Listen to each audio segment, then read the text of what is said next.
भाई लोग, कैसे हो आप लोग। तो स्वैलोड स्टार के नेक्स्ट इन नोवेल के एपिसोड नंबर 169 में आपका स्वागत है। तो चलिए शुरू करते हैं, लेकिन इससे पहले अगर आपने मेरे चैनल को सब्सक्राइब नहीं किया तो सब्सक्राइब करके बेल आइकन दबाना ना भूलें। तो जैसा कि हमने पिछले एपिसोड में देखा कि सारी जगह जीनियस बैटल के बारे में ही बात हो रही थी और हर कोई उसमें पार्टिसिपेट करना चाहता था, क्योंकि वहाँ के रिवॉर्ड्स बहुत ही ज़्यादा अमेजिंग होते हैं, जिसके कारण अनडाइंग बैंग भी अपने स्टार लेवल के डिस्पल्स को वहाँ पर भेजना चाहते थे। अब यहाँ पे लू फेंग, होंग और थंडर गॉड भी इसको ज्वाइन करने के लिए जाते हैं और वो वहाँ पर मेल पे जाके उस वर्चुअल यूनिवर्स कंपनी के वेबसाइट पे चले जाते हैं ताकि वहाँ पे अपने नाम को दर्ज कर दिया जा सके। और अब फिर हमें मेन पेज को दिखाया जाता है जहाँ पे 1.9 बिलियन पीपल पहले से ही रजिस्टर करा चुके होते हैं और एक ही सेकंड में वो 2 बिलियन पे चला जाता है और वो नंबर ऐसे ही बढ़ने लगता है। और थंडर गॉड भी देखकर शॉक हो जाते हैं कि क्या इतने सारे पीपल साइन अप कर रहे हैं। और लू फेंग भी कहता है कि ये बहुत है, इसने तो पहले ही 2 बिलियन को क्रॉस कर दिया है। अब यहाँ पे थंडर गॉड कहते हैं कि शायद यहाँ पे हमें थोड़ी देरी हो गई, इसी कारण यहाँ पे इतने सारे बंदे आकर इसमें ज्वाइन हो गए। और अब फिर सुनकर लू फेंग भी हंसता और कहता है कि पूरे गानू यूनिवर्स कंट्री में लगभग मिलियंस ऑफ गैलेक्सी मौजूद है और ये पूरे मिलियंस ऑफ गैलेक्सी यहाँ पे रजिस्टर कर रहे हैं। लेकिन तभी लू फेंग स्क्रीन पर देखता और कहता है कि क्या हमें यहाँ पे अपने इंफॉर्मेशन के बारे में इनपुट करना पड़ेगा। लेकिन तभी वहाँ का एआई उसको स्कैन करता है और बोलता है scan complete, star level 7 speed ट्रूडर एप्लीकेशन सक्सेसफुल। और इसके बाद उन तीनों के बारे में सब कुछ डिटेल वहाँ पे चली जाती है। अब वहाँ का एआई के पास अपनी एबिलिटी थी कि वो किसी के पर्सन के स्ट्रेंथ और एबिलिटी को स्कैन कर देता था, इसी कारण वो ऑटोमेटिकली किसी भी स्टार लेवल के एप्लीकेंट को वेरीफाई कर लेता है। और फिर हमें सीन चेंज कर उन्हीं सबको दिखाया जाता है जहाँ पे लू फेंग, होंग और थंडर गॉड साइन अप कर लिए होते हैं और वो इस मौके को अपने हाथ से जाने नहीं देना चाहते थे और वो बहुत कड़ी मेहनत करते हैं और वो अपने स्ट्रेंथ और एबिलिटीज को बढ़ाने लगते हैं। और ये यहाँ पे सब चाहते थे कि कोई भी जितनी जल्दी हो सके उतनी जल्दी एलिमिनेट ना हो। यहाँ पे सब टॉप 1000 में आना ही चाहते थे। यहाँ पे बात करें लू फेंग, होंग और थंडर गॉड की तो सबकी अपनी अपनी प्राइड थी, इसलिए कोई भी इतनी जल्दी आसानी से हार मानने वाला नहीं था। और बात करें तो इन सबको हराना तो ये भी थोड़ा मुश्किल पड़ जाता है। और अब फिर समय बीतने लगता है और वहाँ पे कई सारी यूनिवर्सल कंट्रीज वहाँ पे अपने एप्लीकेशन को भरने लगते हैं। और अब फिर सीन चेंज कर हमें बताया जाता है कि अभी ईयर 2066 अप्रैल 16 चल रहा है और तभी लू फेंग के पास एक मेल आता है और वहाँ पे लू फेंग और होंग और थंडर गॉड के पास भी मेल आ जाता है, जो कि जिसके बाद वो वर्चुअल यूनिवर्स नेटवर्क में एंटर हो जाते हैं। और अब फिर हमें सीन चेंज कर virtual universe black dragon mountain island 9 star B को दिखाया जाता है, जहाँ पे लू फेंग, होंग और थंडर गॉड अपने आप आते हैं और वो तीनों एक दूसरे की तरफ देखने लगते हैं। लेकिन तभी लू फेंग वहाँ पे आता है तो लू फेंग के बच्चे भी वहाँ मौजूद है, जो उसको देखकर उसको डैडी डैडी करते हुए वहाँ पे आ जाते हैं। वहाँ पे लू फेंग स्क्रीन पे देखता है जहाँ पे वो मेल ओपन हो जाता है और लिखा होता है we welcome you participants in the universe human race genius battle selection. और यहाँ पे लू फेंग का सिलेक्शन हो चुका होता है और हमें दिखाया जाता है कि वहाँ पे 822.5 billion star level sign up कर चुके थे और इस समय वो लोग गानू यूनिवर्स कंट्री टेरिटरी में आ चुके होते हैं। और हमें बताया जाता है कि पिछले एग्जाम में सिर्फ 110 बिलियन पार्टिसिपेंट्स ही ज्वाइन किए होते हैं, लेकिन इस बार तो 8 टाइम्स ज़्यादा पार्टिसिपेट कर चुके होते हैं, जो कि वर्चुअल यूनिवर्स कंपनी के लिए बहुत ही अच्छा होता है। और वहाँ पे मेल में लिखा होता है कि हम लोग गारंटी करते हैं कि जीनियस सिलेक्शन प्रोसेस बहुत ही अच्छे से होगा, यहाँ पे कोई चीटिंग नहीं की जाएगी। और वहाँ पे बहुत सारे रूल लिखे होते हैं और लिखे होते हैं कि कोई भी पार्टिसिपेंट स्टार लेवल 1, 2 या फिर 8, 9 कोई भी हो सकता है। और यहाँ पे सबको फेयर रखने के लिए true elimination arena virtual universe में हेल्ड किया जाएगा। सारे पार्टिसिपेंट के पास सेम बॉडीज, फिजिकली सब लोग स्टार लेवल 9 पे ही होंगे और यहाँ पे सबकी स्पिरिट पावर और बात करें स्पिरिट एनर्जी सब भी स्टार लेवल 9 पे होंगी। मतलब ये कि कोई बंदा क्यों ना स्टार लेवल 1 पे हो, वो अभी के मुताबिक एलिमिनेशन राउंड में स्टार लेवल 9 पे मौजूद होगा। और अब फिर वहाँ पे और लिखा होता कि सारे participant exactly same physical abilities को रखेंगे, सिर्फ उनके लुक्स अलग होंगे और वो अपने मन मुताबिक किसी भी जेनेटिक वेपन या स्पिरिट वेपन को चूज कर सकते हैं, लेकिन वो 10 से ज़्यादा नहीं हो सकते हैं। और अगर बात करें स्पिरिट वेपन की तो लेवल 4 से या 5 से उससे ज़्यादा स्ट्रॉन्ग नहीं हो सकते हैं। और अगर बात करें किसी की एबिलिटी को वीक हो तो वो अपने मुताबिक उसको यूज कर सकते हैं। और वो कहता है कि मैं आपको एडवाइस देती हूँ कि जो आपको सुटेबल लगे आप उसी को चूज करें। और अब फिर नीचे और लिखा होता है कि आप अपने मन मुताबिक किसी भी जेनेटिक आर्मर को भी चूज कर सकते हैं, लेकिन वो लेवल 2 से ज़्यादा नहीं होना चाहिए। और उसमें लिखा होता है कि आपको स्टोरेज, ड्रिंक और फूड और बेवरेजेस जितने भी चीज़ें हैं आपको ले लेना है, क्योंकि ये एक सर्वाइवल गेम जैसा होने वाला है कि आपको इसमें सर्वाइव करना है इतने दिनों में, और जो भी इसमें पास होगा उसी को नेक्स्ट राउंड में भेजा जाएगा। और ये जीनियस सिलेक्शन का होता है। और अब फिर ये टेस्ट होता है विल पावर का, डोमेन का, एक्सपीरियंस का, लव कॉम्प्रिहेंशन का, और ऐसे ही करके। और यहाँ पे जीनियस सिलेक्शन 2 लेवल में सेपरेट होते हैं। और हमें बताया जाता है कि फर्स्ट लेवल में यूनिवर्स कंट्री टॉप 1000 वॉरियर्स को सिलेक्ट करेगी, और सेकेंड लेवल में इन सारे 1000 को हर एक यूनिवर्स कंट्री से मिला के उन सबको लड़वाया जाएगा और टॉप 1000 में किया जाएगा। और अब फिर इनमें से जो जीतेगा उसी को मिलेगा। और यहाँ पे गानू यूनिवर्स कंट्री में 822.5 बिलियन पार्टिसिपेंट मौजूद थे, और इन सबको अलग अलग करके एलिमिनेशन स्टेज करना था। और यहाँ पे एलिमिनेशन स्टेज यहाँ पे टोटल 1,100,000 पार्टिसिपेंट्स बचेंगे। और यहाँ पे अभी बात करें तो ये बहुत ही ज़्यादा ब्लड फाट होने वाला है, क्योंकि यहाँ पे बहुतों की जान जाने वाली है सिर्फ एलिमिनेशन में। अब यहाँ पे कोई रियल में तो नहीं मरेगा, लेकिन हाँ ये वर्चुअल है, लेकिन उसको जीतने के लिए दूसरों को मारना पड़ेगा। और यहाँ पे हमें बताया जाता है कि यहाँ पे गानू यूनिवर्स में इनिशियल एलिमिनेशन को करने के लिए ये सारे 100 वर्ल्ड में डिवाइडेड होंगे, और ये सारे वर्चुअल यूनिवर्स होंगे, और हर एक वर्ल्ड में 8.2 बिलियन पार्टिसिपेट करेंगे। और यहाँ पे टोटल 100 वर्ल्ड्स थे, जिसके कारण 822 बिलियन पार्टिसिपेंट्स आराम से कर सकते हैं। अब एक वर्ल्ड में 8.2 बिलियन पार्टिसिपेंट्स थे जो कि एक दूसरे को मारना चाहते थे, और यहाँ पे जैसे जैसे मारेंगे वो तो उनको एक एक पॉइंट मिलना जाएगा, और जो जितना मारेगा उसके पास उतना पॉइंट होगा। लेकिन यहाँ पे सबके पास एक ही लाइफ होगी, और यहाँ पे अगर कोई मरा तो मतलब उसका खेल खत्म, वो एलिमिनेट हो जाएगा।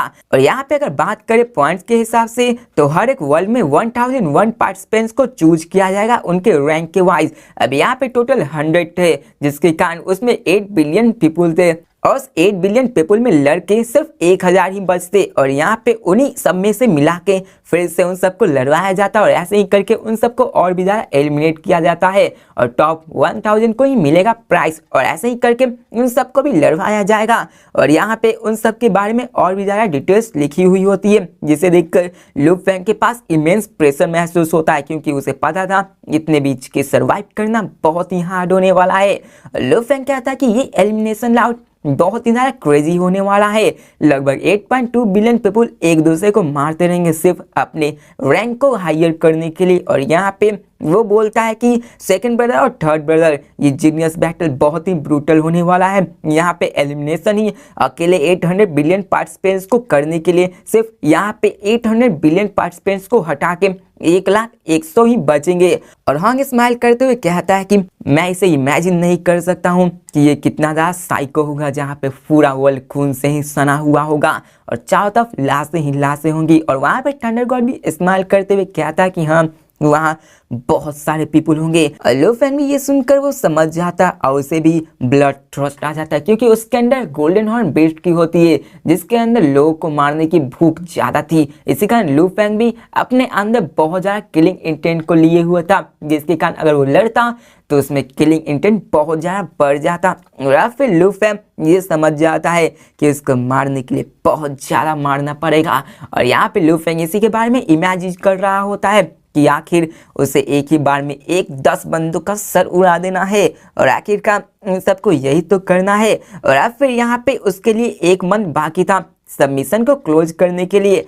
और अभी के मुताबिक चाइना ईयर 2066 मैच 16 चल रहा था, और यहाँ पे सारे लोग इसी एलिमिनेशन सिलेक्शन में मौजूद थे। और अब फिर हमें सीन चेंज कर इन सबको दिखाया जाता है, जहाँ पे उन सारे ऑर्गेनाइजेशन अपने फ्यूज सुपर जीनियस को खोजने में लगी हुई थी। और यहाँ पे वो सारे उन सब पे नजर बनाए हुए थे कि जो भी इसमें सिलेक्ट होगा वो सुपर जूनियर्स में कहलाएंगे। और इस समय वो लोग इसी अपॉर्चुनिटी में थे ताकि वो उन सारे इलाइट्स को अपने अंदर ले सके। और यहाँ पे वो सारे कैलकुलेशन कर रहे होते हैं कि उन्हें किन किन को लेना है। यहाँ तक कि इसमें सेक्टर लॉर्ड के बंदे भी शामिल थे, अनडाइंग बिंग बंदे भी शामिल थे। और अब फिर हमें सीन चेंज कर नालान सान फैमिली को भी दिखाया जाता है, जहाँ पे वो अपने बंदे को भी ये सलाह दे रहा था कि तुम्हें भी उन टॉप 1000 में आना है। नालान सान को भी पता था कि उसके कोई भी नहीं आ सकते, लेकिन उसे एक आशा था कि शायद कोई आ जाए। और अब फिर हमें सीन चेंज कर इन सबके एलिमिनेशन राउंड को दिखाया जाता है,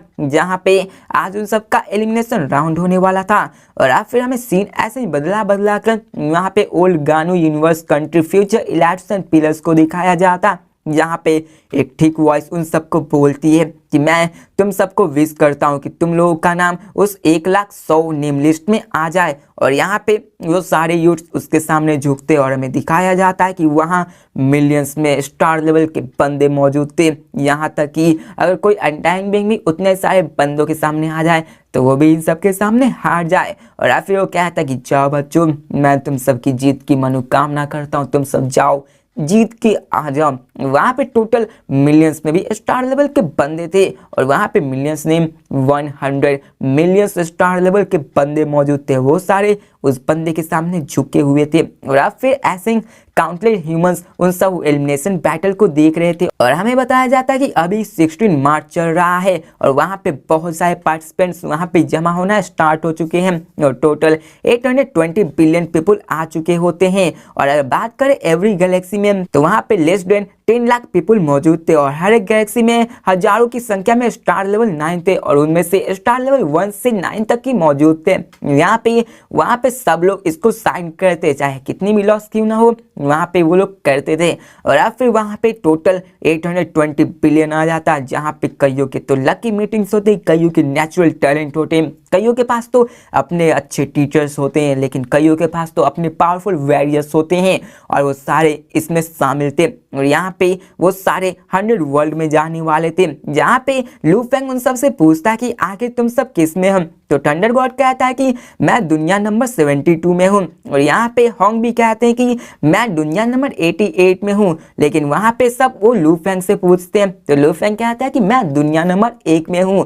और यहाँ पे वो थंडर गॉड हंसते हुए कहते हैं कि क्या साइन है, तुम तो फर्स्ट वर्ल्ड में आ गए हो। अब लू फेंग वहाँ के चारों तरफ सराउंडिंग को देखता है, वहाँ पे वो देखता है कि कई सारे ऐसे बंदे थे जो कि 10 मीटर से भी लंबे थे और कई तो ऐसे थे जो कि 1 मीटर से भी छोटे थे। और वो सारे आपस में डिस्कस कर रहे थे और कहते कि आखिर यहाँ पे कितने सारे पीपल है और कितने सारे कंटिनेंट की जरूरत होगी इन सारे बंदों को जाने के लिए। और यहाँ पे 820 बिलियन पीपल एक साथ रहना, समझ सकते हो कितनी ज्यादा क्राउडिंग होगी वहाँ पे। और वहाँ पे तभी एक नोटिस आता और कहता है कि सबको इस नोटिस को लो, ये एलिमिनेशन प्रोसेस 100 वर्ल्ड में सेपरेट होने वाला है और इसको हम बहुत जल्द असाइन करने वाले हैं, इसलिए तुम सबके पास अभी ज्यादा टाइम नहीं है, अपने आप को प्रिपेयर कर लो, क्योंकि ये मूवमेंट जैसे ही बिगिन होगा तुम्हें अपने वेपन्स को रिक्वेस्ट करने के लिए नहीं मिल पाएगा चांस। और वो वॉइस सबको इसी के बारे में चेतावनी देती है कि जितना करना है अभी कर लो, फिर तुम्हें मौका नहीं मिलेगा बच्चा।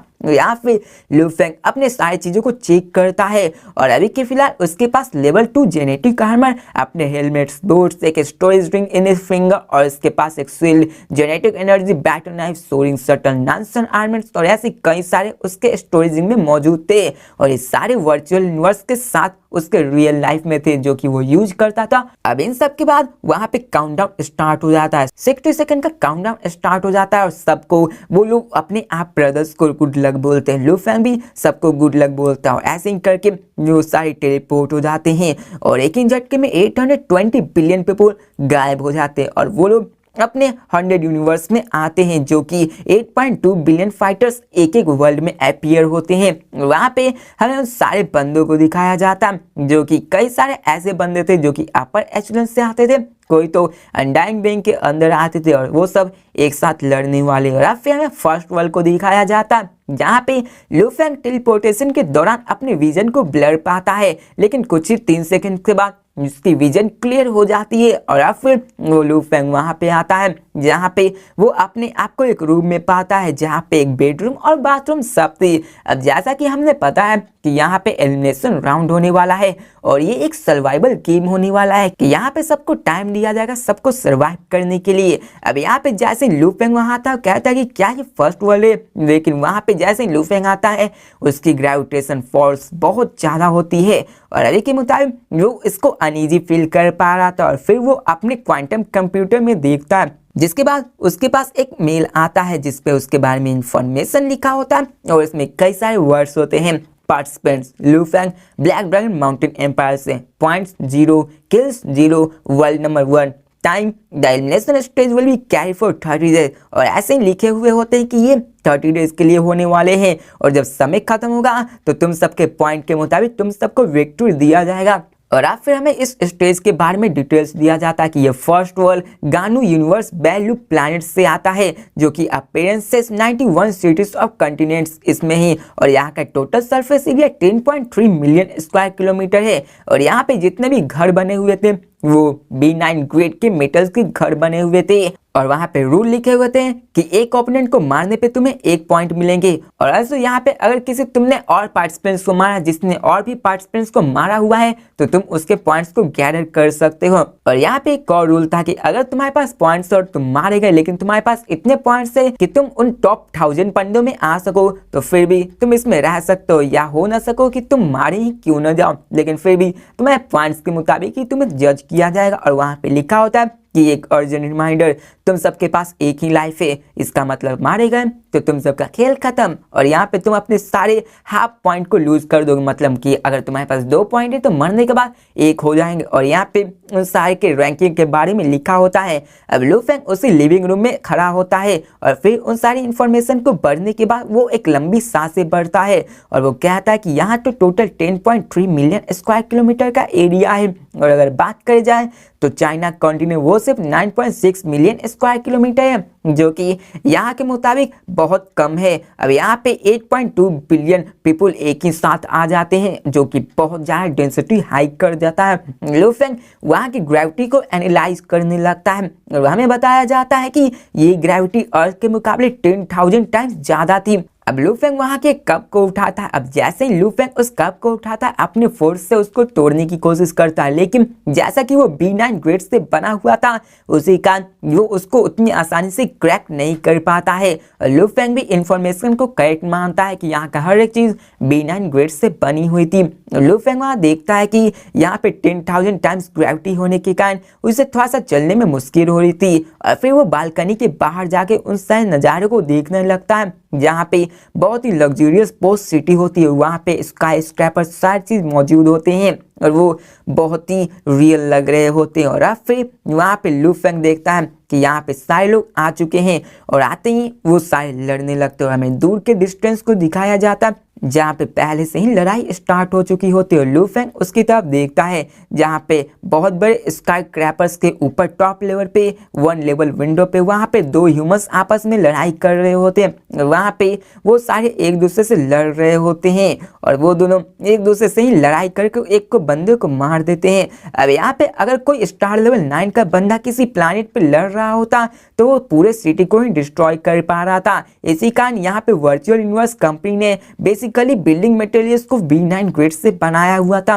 ताकि ये 1 महीने को आराम से सरवाइव कर पाए, क्योंकि यहाँ पे टोटल 8.2 बिलियन स्टार लेवल 9 के बंदे मौजूद थे। और लू फेंग देखता है कि वो बंदे लड़ रहे हैं और कहता है कि आखिरकार ये सब आई थिंक अभी से ही शुरू हो गए। लेकिन तभी वहाँ जो लू फेंग रूम में था वहाँ का डोर कोई किक करके खोलता है और वो एलॉय डोर किक इतना जोर से होता है कि वो टूटकर बिखर जाता है और वहाँ पे एक बंदा एंट्री लेता जो कि अपने हाथ में एक्स लिए होता है और वो लू फेंग को देखता है और कहता है कि तो तुम मेरे होने वाले हो पहले सीखा। और वो जाके टॉलमैन लू फेंग की तरफ बढ़ता है ताकि वो लू फेंग को मार सके। तो ये देखकर लू फेंग का गेज कोल्ड होता है और वो अपने सोरिंग शटल को बाहर निकालता है जो कि आते ही ब्यूटीफुल गोल्डन फिश में बदल जाता है और इसका भी फॉर्म कंप्लीट होता है, क्योंकि 3 सालों की मेहनत के बाद जो अपने स्लाउटर हाउस में जो किया होता है उसके बाद ये परफेक्ट हो चुका होता है। लू फेंग इस शॉर्ट फिश फॉर्मेशन को बड़े ही आराम से रियल फिश लाइक कंट्रोल कर पा रहा होता है और फिर लू फेंग उस गोल्डन फिश को उसके अंदर धंसा देता है और यहाँ पे वो बंदा एक ही झटके में मारा जाता है। उसकी आंखें शौक से भर जाती है और उसको विश्वास नहीं होता और यहाँ पे वो कुछ कहना चाहता था लेकिन फिर भी वो यहाँ मारा जाता और इसके बाद वो जमीन पे गिर जाता और उसकी एक्स भी वहीं पे गिर जाती है, जिसके कारण वो ग्राउंड शेक करने लगती है। और फिर यहाँ पे लू फेंग पागलों की तरह नानसन आर्मेंट्स को ट्रेन करने के कारण उसके सोरिंग शटल के और भी ज़्यादा स्पेशल को और भी ज़्यादा अच्छे से फील कर पाया था। और लू फेंग स्माइल करता है। वहाँ पे 100 केजी के वेट को उठाने के बराबर भी 10 केजी लगता था। यहाँ पे ये अभी उसके लिए हल्का हो चुका था। अब यहाँ पे लू फेंग बहुत ही अच्छा महसूस कर रहा था और वो कहता है कि नानसन एलिमेंट्स को यूज करने के बाद अगर देखा जाए तो सोरिंग शटल उससे 1000 गुना भी ज़्यादा डिफिकल्टी आसान हो जाती है। यहाँ पे फिर लू फेंग का स्क्रीन देखता है जहाँ पे लू फेंग के पार्ट्स बढ़ते हैं और वहाँ पे देखता है participants Lu Feng black dragon mountain points 1 और हमें रैंक दिखाया जाता है जो कि 7 बिलियन के करीब होता है। और अभी की मर्तबा यहाँ पे उन सबको 1 महीने के नीचे रहना है, जिसके अंदर उन सबको मारना है, जिसके बाद उन सबकी पॉइंट पे उन सबकी रैंक डिसाइड होगी। और यहाँ पे वो लोग लू फेंग डिसाइड करता है कि जो लास्ट तक सर्वाइव करेगा उसके पास ही जरूर हाई पॉइंट्स होंगे और जब समय आएगा तो वो उन एक एक बंदों को मारकर और भी ज्यादा पॉइंट्स हासिल करेगा। और यहाँ पे लू फेंग कहता है कि एक बंदे को मारना 100 बंदों के बराबर हो जाएगा, इसलिए मुझे वेट करना चाहिए। और यहाँ पे लू फेंग कहता है कि बाहर जाने पे वहाँ हजारों की संख्या में लोग एक साथ मिलकर अटैक करेंगे, जिसके कारण कोई भी मैटर क्यों ना होता है मैं वहाँ पे जाऊँगा तो मारा जाऊँगा। और यहाँ पे वो कहता है कि मुझे अभी अपने को लो रखना होगा और मुझे अपने स्ट्रेंथ को यूज अप करना होगा ताकि मैं और भी ज़्यादा पावरफुल हो जाऊं और इन सब बंदों को आराम से मार पाऊं। अब लू फेंग वहाँ पे स्नीकली उस हाउस को छोड़ता है और वो नीचे स्टेयरकेस पे जाने लगता है और वहाँ पे ऐसे कई सारे लेवल होते हैं हाउसेस के भी। वहाँ पे वो उस एरिया को स्कैन करते हुए उसके रास्ते में 9 बंदों को मिलता है जिन्हें वो मारकर आगे बढ़ जाता है। अब यहाँ पे लू फेंग के 3 साल तक प्रैक्टिस करने के बाद वो बहुत ज़्यादा आराम से इन सबको यूज कर पाया था।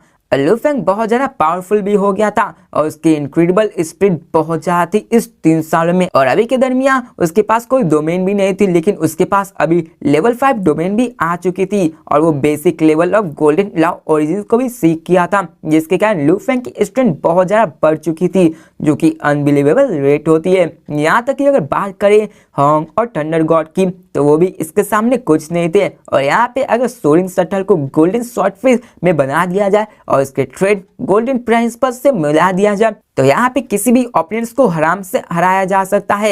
यहाँ तक कि बबाता ने भी लू फेंग से कह दिया था कि इस ब्लैक ड्रैगन माउंटेन एम्पायर में तुम्हें नंबर 1 होने का टाइटल मिल सकता है। और अब फिर हमें सीन चेंज कर रेसिडेंशियल बिल्डिंग को दिखाया जाता है जिसमें कि 4 यूनिट्स होते हैं और वहाँ पे टोटल 41 ओपोनेंट्स एक दूसरे से फाइट कर रहे होते हैं। लू फेंग अभी 12 फ्लोर पे होता है और वहाँ पे एक टी रूम भी होता है। लू फेंग वहीं पे बैठ जाता है और वो अपने ऑर्ब को वहाँ पे कॉन्स्टेंटली रिवॉल्व करने लगता है। ये गोल्डन ऑर्ब नानसन एलिमेंट्स की फर्स्ट फॉर्म होती है और उसने 2 महीनों से लगातार इसको सीखने के कारण वो इसमें बहुत ज़्यादा ट्रेन हो चुका था, यहाँ तक कि उसने खाना पीना भी छोड़ दिया था और फिर वो वहाँ से अपने फर्स्ट फॉर्म को सीखना स्टार्ट कर देता है। और यहाँ पे वो कहता है कि दिस फॉर्म मैं इसका अभी आदी नहीं हुआ इसको यूज करने के लिए, मैं इसको बड़ी मुश्किल से अनलीज कर पाता हूँ, यहाँ तक कि इसके ट्रू स्ट्रेंथ को मैं भी यूज नहीं कर पाता हूँ। इसलिए वो कहता है कि अगर बात करें मैं इसको ट्रेनिंग के तो मैं इसको कम्प्लीटली कंट्रोल नहीं कर सकता हूँ, मैं यहाँ पे सोरिंग शटल के शॉर्ट फेस को ही कम्प्लीटली कंट्रोल कर सकता हूँ और अभी के मुताबिक मैं उसके ट्रू पावर को ही यूज कर पा रहा हूँ। और फिर वो अपने फोकस करने लगता है ट्रेनिंग पे और कहता है कि जब तक मैं अपने फर्स्ट फॉर्म को यूज टू नहीं हो जाऊंगा तब तक मैं इसको नहीं सीख पाऊंगा। और फिर वो उसको निच्योर करना स्टार्ट कर देता है और लू फेंग उसको सोचने लगता है और फिर उसकी सोच उसके गोल्डन ऑर्ब में इन्फ्यूज हो जाती है और फिर उसकी पावर और भी ज़्यादा बढ़ने लगती है और वो ऑर्ब लू फेंग के चारों तरफ घूमने लगती है। और अब फिर इसके बाद वो रिवोल्यूशन और भी ज़्यादा तेज हो जाती है और यहाँ पे एलिमिनेशन प्रोसेस वर्ल्ड में पहले ही स्टार्ट हो चुकी होती है।